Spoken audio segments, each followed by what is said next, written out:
साधा रस्ता सांगतो, EVK नावाचा आमचा एक रस्ता आहे, याची नोंद घ्या आपण आणि त्याचं माहिती मागवा. EVK हा रस्ता करण्यासाठी मी 1 वर्ष मागे 1 वर्ष मोकळं मैदान आहे, त्या मोकळ्या मैदानावरती 4 अनधिकृत हॉल आहेत, तरी मालक तो रस्ता होऊ देत नाही. मी आयुक्तांना जाऊन सांगितलं, केळकर साहेब मालकाला बोलवा, त्याला सांगा तुझे 4 हॉल हे तुझे पोट भरण्याचं साधन आहे.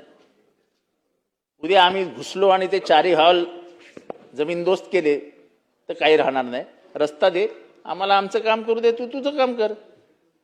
झालं, केलं. 4 अधिकाऱ्यांची बैठक झाली,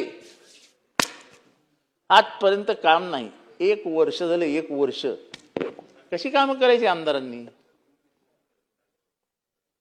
18 कोटी रुपये मंजूर झाले मागच्या वर्षी 4 DP रस्त्यासाठी. एका DP रस्त्याचं काम सुरू नाही आणि मोठे मोठे वशिले लावून आलेले अधिकारी बसलेत आमच्या इथे. सगळे नाव घेतात आमच्या साहेबांचं, शिंदे साहेबांचं. काम ते घालत नाहीत, मलाही माहिती आहे साहेब, आपली फार जुनी दोस्ती आहे. पण अधिकारी तर नाव पुढे करतात ना, आणि जेव्हा काम होत नाही तेव्हा बदनाम कोण होतं?